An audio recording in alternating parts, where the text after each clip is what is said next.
Assalomu alaykum hurmatli obunachilar. Biz Toshkent shahar Olmazor tumaniga Chig'atoy Nurafshon ko'chadan 100 metr kirganda 204 sotul uyimiz kelganmiz. Ketdik shu uyimizning obzorini qilamiz.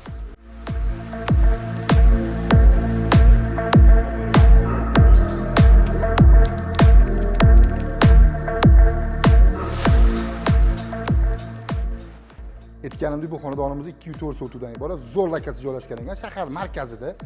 3 etajdan iborat bu xonadonimiz. 5 ta xonasi bor, 5 ta sanuzeli bor, bitta oshxonasi bor, 2 ta holi bor.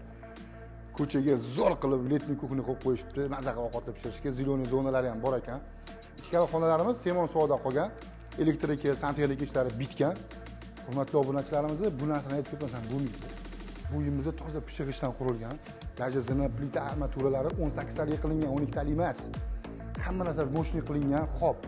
Podvollari katta ekan, orqa hovlisi ham bor o'zini havolantirib turishga. Bu xonadonimiz dokumentlari joyida, suv, kanalizatsiya muammo yo'q. Aytganimdek zo'r joyda, zo'r lokasiyada joylashgan, kelib o'g'radigan joyi. Sizlarga yomon narsani tilab qolmaymiz, yaxshi narsani tilab qolamiz. Egalariga telefon qilinglar, kelishib gaplashib olasizlar. Uy egalari bilan kelishgan holda bu uyimizni $179 ming ga baholadik. Yana kelishadigan joyi bor deyaptilar, lekin oladigan joyi